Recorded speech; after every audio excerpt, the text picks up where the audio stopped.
My father was the first to leave Zimbabwe, then my mother, my little sister. 2 years later, they came back to fetch my older sister and I. Now we all live together here in Cape Town. We stay in Danu, 35 kilometers away from Cape Town city center. But how did you get here? I'm Rachel, and 5 years ago, just 8 years old, I left Zimbabwe in hope of a better life. My sister and I stayed with my uncle and aunt when my parents was looking for a job here in South Africa. My mom used to call us every single day. One day, she called and told us she finally had a job. I was happy as I knew that meant it could be a family again. A fresh start.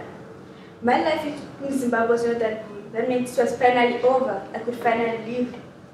Growing up without your mother is tough, but growing up without your mother, just 7 years old, is extremely tougher. Life was not easy for my sister and I. We would do everything by ourselves. Washing, cooking, cleaning for ourselves. It was nearly November when my uncle lost his job. Life became difficult at home. Even though my parents used to send money, it was never enough. We would go to bed with empty stomachs and cold.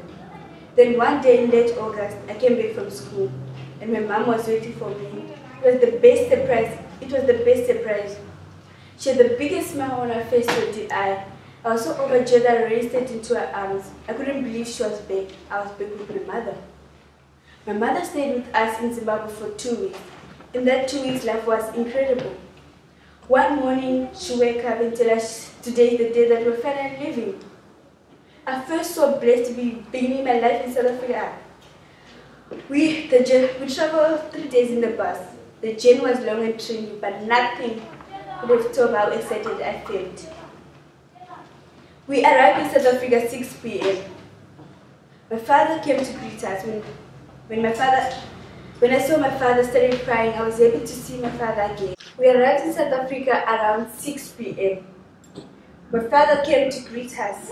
When I saw him, I started crying. I was able to see my father again. Zimbabwe is where I was born and where I spent 7 years of my life in.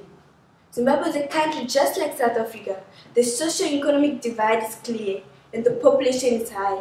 I lived in Harare, the capital city, and the most populated one. Although it is the largest amount of people living there, it is the smallest city geographically.